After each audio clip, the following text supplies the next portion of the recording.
D, F, G, H, ஐ மற்றும் M ஆகியோர் வரிசையாக அமர்ந்துள்ளனர். ஐ மற்றும் எம் ஆகியோர் மையத்திலும், எஃப் மற்றும் டி ஆகியோர் முதலிலும் இறுதியாகவும் அமர்ந்துள்ளனர். ஜி என்பவர் டியின் இடதுபுறத்தில் அமர்ந்துள்ளார். அப்படியானால் எஃப்பின் வலதுபுறத்தில் அமர்ந்திருப்பவர் யார்? மொத்தம் எத்தனை பேர் இருக்காங்க? 6 பேர் இருக்காங்களா?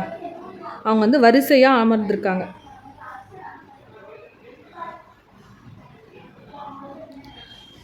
ஐ மற்றும் எம் ஆகியோர் மையத்தில் சென்டராக அமர்ந்திருக்காங்களா? ஐயும் எம்மும்.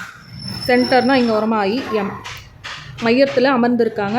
அப்புறம் எஃப் மற்றும் டி ஆகியோர் முதலிலும் இறுதியாகவும் அமர்ந்திருக்கிறாங்க.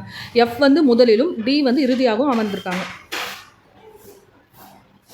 நெக்ஸ்ட்டு ஜி என்பவர் டியின் இடதுபுறத்தில் அமர்ந்துள்ளார். ஜி என்பவர் வந்து டியோட லெஃப்ட் சைடில் அமர்ந்திருக்காராம். அப்போது இங்கேயா?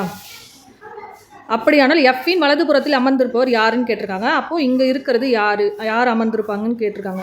இப்போ மொத்தம் 6 பேரில் 5 பேரை எழுதிட்டோம். இன்னும் யார் இங்கே பெண்டிங்னா ஹெச்சா? ஹெச் தானே இங்கே அமர்ந்திருப்பார். எஃப்போட வலதுபுறத்தில் அமர்ந்திருப்பவர் வந்து ஹெச். இதுக்கான ஆன்சர் வந்து ஆப்ஷன் ஏ, ஹெச்.